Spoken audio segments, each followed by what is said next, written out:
In 1853, Herman Melville published a story about a New York law office that anticipates many of the frustrations of the modern workplace.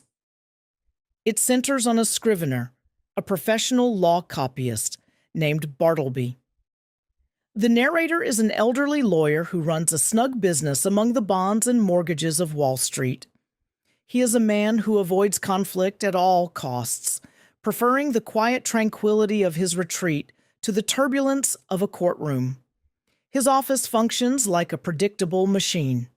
He employs 3 clerks: Turkey, an Englishman who is productive in the morning but grows reckless and noisy after lunch; Nippers, who is irritable and nervous until noon; and a young errand boy named Ginger Nut. They are the reliable cogs in his professional life. When the lawyer is promoted to a master in chancery, the volume of legal documents requiring copies suddenly spikes. To handle the increased workload, he realizes he needs to hire additional labor. Bartleby answers the advertisement. He appears at the door as a motionless, pallid young man, neat and pitiably respectable. The lawyer hires him immediately, hoping his sedate personality will have a calming influence on the rest of the staff. For the lawyer, the office depends on a single unspoken rule. He provides the wages, and his subordinates provide predictable, obedient output. His comfort relies entirely on their compliance. On the 3rd day of Bartleby's employment, the lawyer finishes a small document and calls Bartleby over to perform a standard mechanical task, checking the copy against the original word for word. Without moving from his seat, Bartleby replies in a mild, firm voice, "I would prefer not to." The lawyer is stunned. He repeats the request, thinking Bartleby must have misunderstood, but the response remains the same. He finds himself unable to react with anger because the refusal isn't delivered with any trace of insolence or emotion. A typical labor dispute involves a list of demands: shorter hours or higher pay.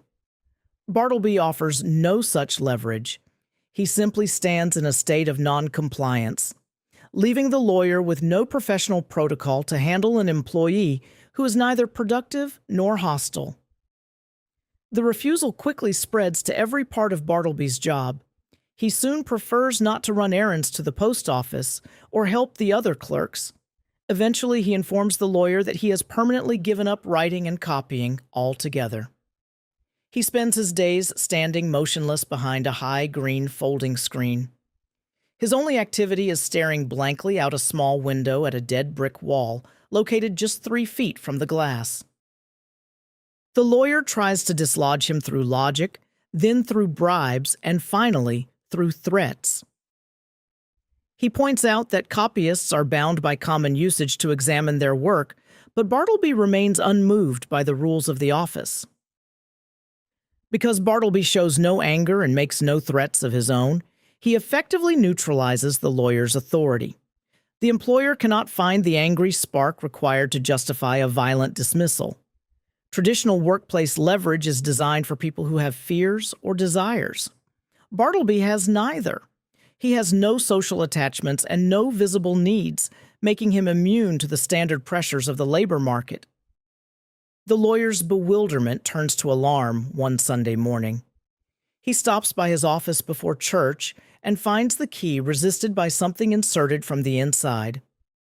Bartleby is living in the chambers. The lawyer discovers a blanket under the desk, a basin and soap on a chair, and the meager remains of ginger nuts and cheese. Bartleby has made the office his only home, existing in the total silence of a deserted Wall Street. The lawyer's initial feeling of pity begins to shift. He realizes that Bartleby is suffering from a deep internal disorder that cannot be solved with alms.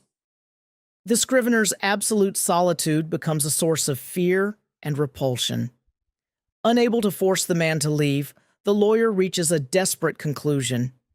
He decides that since the employee will not quit the premises, the employer must. He hires movers and relocates his entire law practice to a new building, leaving Bartleby behind in the empty room. It is a total reversal of the power structure.